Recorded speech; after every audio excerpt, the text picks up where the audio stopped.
తెలంగాణ రాష్ట్రంలో మున్సిపల్ ఎన్నికల ఫలితాలు వెలువడుతున్నాయి.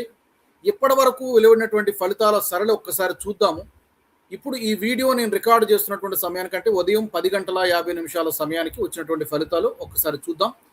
మొత్తం 116 మున్సిపాలిటీలకు 7 మున్సిపల్ కార్పొరేషన్లకు ఎన్నికలు జరిగాయి. మనకు తెలుసు.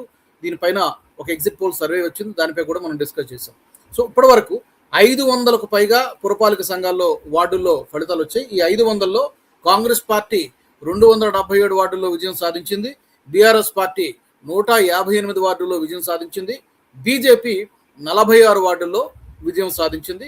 ఇతరులు 31 చోట్ల 31 వార్డుల్లో విజయం సాధించారు. సహజంగానే మనం పంచాయతీ ఎన్నికల్లో చూసాము.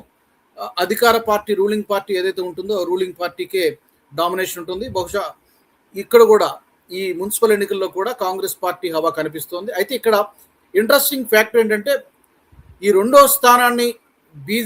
స్థానంలో బీజేపీ ఉంటుందా లేకపోతే బీఆర్ఎస్ ఉంటుందా?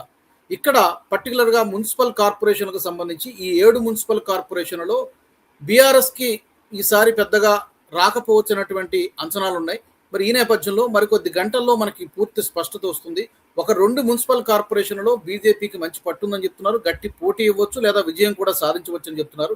ఈ 7 మున్సిపల్ కార్పొరేషన్లో చాలా కీలకం. మరి పూర్తి ఫలితాలు వచ్చిన తర్వాత ఈ ఫలితాల సరళికి సంబంధించి అప్పుడు మనం పూర్తి స్థాయి విశ్లేషణ చూద్దాం. ఇప్పటి వరకు ఉన్నటువంటి ఫలితం. ఈ వీడియో మీకు నచ్చినట్టయితే లైక్ చేయండి, 10 మందికి షేర్ చేయండి. అలాగే కామెంట్ల రూపంలో మీ అభిప్రాయాలను మాతో పంచుకోండి. Nationalist hub group of channels ను సబ్స్క్రైబ్ చేసుకుని తెలుగునాట జాతీయవాద జర్నలిజాన్ని ప్రోత్సహించండి. ఈ వీడియో కింద ఉన్న బెల్ ఐకాన్ పై క్లిక్ చేయడం మర్చిపోవద్దు.